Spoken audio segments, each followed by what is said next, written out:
Hello? Hello, is this Michael?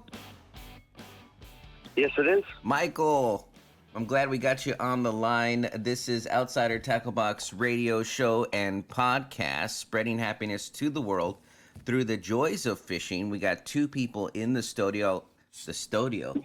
What can you talk this I haven't even had a drink this morning, but we do have Felix and Tom. Those guys can say hi. Hey, what's going on, Michael? How you doing? Hey, what's up, Michael? How you doing today, guys? We're awake. Apparently we talk better than Paul does. You're already drinking. I only had a sip, but thanks for coming on the show. I know you're in a remote area, so I'm glad we actually got a hold of you. Mm-hmm. We had to restart the equipment and just to get the show started, but we want to hear your fish story. You sent in a photo, and if you could tell us where you caught that fish, the bait that you were using, and the size of it, if you were able to measure it in any way. This is your podcast. Let's hear that fish story. Well, the catfish I caught, we caught that up. It's near Lake Erie, but it's a tributary. It's Cattaraugus Creek. Okay. We were fishing near kind of a trestle railroad area near a bridge, so it was a deep hole there. We were using just plain shrimp that we bought at the store. And we didn't really get a measurement lengthwise. We did get a weight. It was 23 pounds. And we caught it about 10 o'clock at night. Yeah, we've caught quite a few up there. That was the biggest one of the year so far. Nice. Wow, congratulations. Yeah, that's we have to. I have to drive about an hour and a half to get up there every time we go fishing. And for a couple weeks, we went up there. 4 nights a week. And I work at 6 in the morning, so we were out there pretty late trying to catch those fish. Oh man. But it's all worth it, right? That so keeps us going back. And Tom and I drive 6 hours when we go fishing, unless we're going to the ocean. Wait. Let's fix that real quick. Let's make sure that Michael knows that you don't drive 6 hours to go fishing. Tom drives 6 hours to go fishing. Yeah, that's true. And I sleep. And you sleep.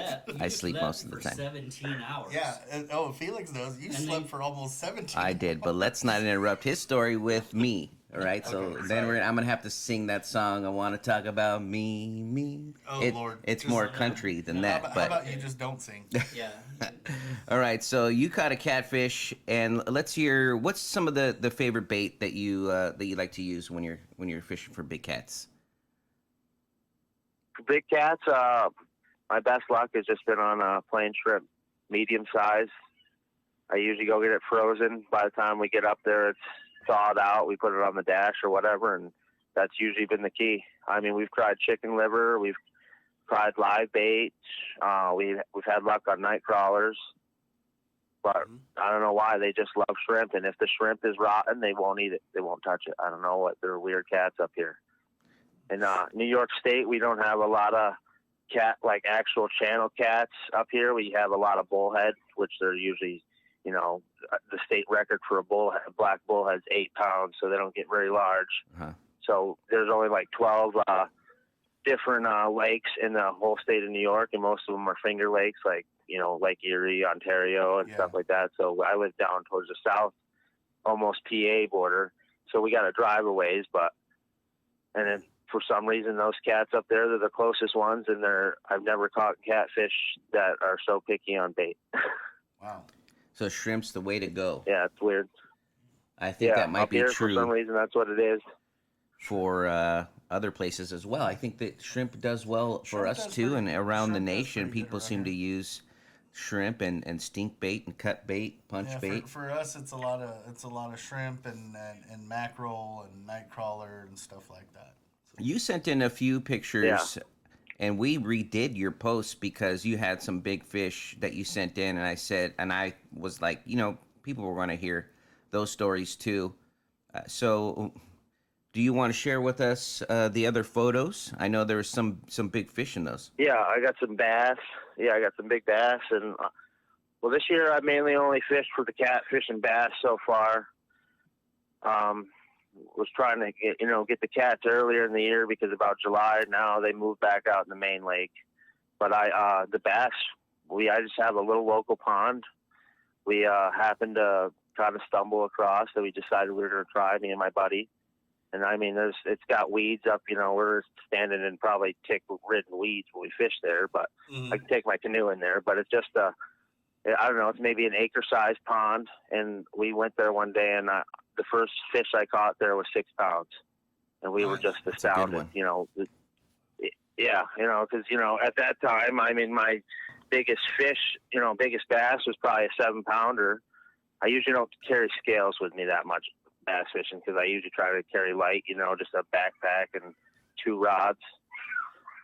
Yeah. But we went to this pond, and that real big one I caught, I didn't even get a weight on it, but that fish was definitely the biggest bass I've ever caught in my life. Nice. And I catch them in there 5 pounds on an average. Wow. And we go there, I don't know, probably 5 times a week because we're all, every day I get out of work, I go fishing for at least an hour. I'm with you on that. I just learned a new fish joke, and when you don't know the fish weight, you could just make up, like, let's say 9 pounds, and then just say, how I knew it was whatever you say? By the scales on the back. I saw the scales on the fish. You could, so that's a good one. Like, I think it was 10 pounds, and you know how I know I saw the scales on the fish? God. Somebody did a fish story on that, so Yes, they did. I want to use that joke. Mike, I'm sorry you had to hear that. Yeah. I'm sorry, Mike. But yeah. Mm-hmm. And I tortured that joke the way the guy said it. I did it. I butchered the heck out of that thing. But the good thing is, Michael Crawford had a great fish story. He's a catfish bass fisherman. Yeah. All the way from the East Coast, and we appreciate you submitting photos on our Outsider Fishing Group. Yeah, Ryan McMaster's put up a post, and he said, "Let me see your fish." And Michael Crawford was one of those people. So we do appreciate you participating when we do things like that. We're going to send you some free gear for just coming on the show. And awesome. Yeah, just offline, send us your information, and we're going to upload this thing and share it with all your friends and family and say, hey, I was on the radio show Fish Story Podcast. Not just a local radio show, you're worldwide. You're internet radio. We're actually, we just found out recently that we're pretty big in France, of all places. So Tommy likes to say the word croissant. And I think that might have to. That might have been it. That's just after a couple of beers. That might be it. Yeah, that might be it. It's usually sounds like he's speaking. Well, here's the thing, Michael. I'm kind of a fat guy, so when I say the word croissant, it's usually because I'm hungry. So I'm like, oh, you got one of them croissants over there, and so all of a sudden now we have a French following. Oh yeah, I know what you mean. I'm a big guy myself, so that's it. Dude, we're always saying stuff like that. I don't care what they say, man. Chicks dig chubby dudes. That's all I gotta say. Okay, I'm gonna end it there with that because Tommy's gonna start talking about how sexy he is, and this is about Michael and his fish story. So you're welcome back anytime from all of us here. Thanks for having me today, guys. Appreciate it. Bud. Thanks for joining Tight us. lines. Fish Have more, a good bud. one. Yep. Bye. Yeah, tight lines, guys. Thank you. Take care. Bye.